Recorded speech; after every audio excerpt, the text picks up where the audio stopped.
Hi everyone. 2 రోజుల్లో Tata IPL start అవబోతుంది. మరి ఎస్ఆర్హెచ్ 2025లో ఎలాంటి ప్లేయింగ్ 11తో వెళ్తే గెలిచే ఛాన్స్ ఉంటుందో ఈ వీడియోలో చూద్దాం. ముందుగా టాటా ఐపీఎల్లో మీ ఫేవరెట్ క్రికెటర్ ఎవరు, ఎస్ఆర్హెచ్లో మీ ఫేవరెట్ ప్లేయర్ ఎవరో కామెంట్ చేయండి. గత ఐపీఎల్ 2024 సీజన్లో ఎస్ఆర్హెచ్ అదరగొట్టే బ్యాటింగ్ లైనప్ అలాగే సునామీ ఓపెనింగ్ జోడీతో అన్ని టీమ్స్కి వణుకు పుట్టించింది. ఒక ఫైనల్లో తప్ప ఫైనల్ మ్యాచ్లో కూడా అదరగొడితే కప్ వచ్చేదే. అలాగే ఈ సీజన్లో కూడా సక్సెస్ ఓపెనింగ్ జోడీ అయిన ట్రావిస్ హెడ్, అభిషేక్ శర్మలనే ఓపెనింగ్గా పంపిస్తుంది. అలాగే ఫస్ట్ రౌండ్లో మెరుపు బ్యాటింగ్ చేసే ముంబై ఓపెనర్ ఇషాన్ కిషన్ ఫస్ట్ రౌండ్లో ఆడనున్నాడు. కానీ ఫస్ట్ 3 బ్యాటర్స్ లెఫ్ట్ హ్యాండర్స్ అవ్వడం మైనస్. బ్యాటింగ్ బాగా చేస్తే లెఫ్ట్ హ్యాండ్ రైట్ హ్యాండ్ అనే తేడా ఏముంటుంది. ఇక 4th ప్లేస్లో క్లాసెన్ మరోసారి తన ధనాధన్ బ్యాటింగ్ చేయడానికి రెడీగా ఉన్నాడు. ఎస్ఆర్హెచ్ టాప్ 4 బ్యాటర్ చూస్తే కనుక ఏ టీంకైనా కూడా వణుకు పుట్టాల్సిందే.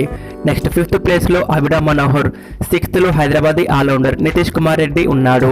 నెక్స్ట్ 7th ప్లేస్లో ఎస్ఆర్హెచ్ కెప్టెన్ కమిన్స్ ఉండగా 8th పొజిషన్లో genuine wicket taker Harshal Patel అయితే ఉన్నాడు. నెక్స్ట్ 9th ప్లేస్లో Indian famous bowler Mohammed షబీ, 10th Adam Zampa, 11th ప్లేస్లో రాహుల్ చాహర్ అయితే ఆడనున్నారు.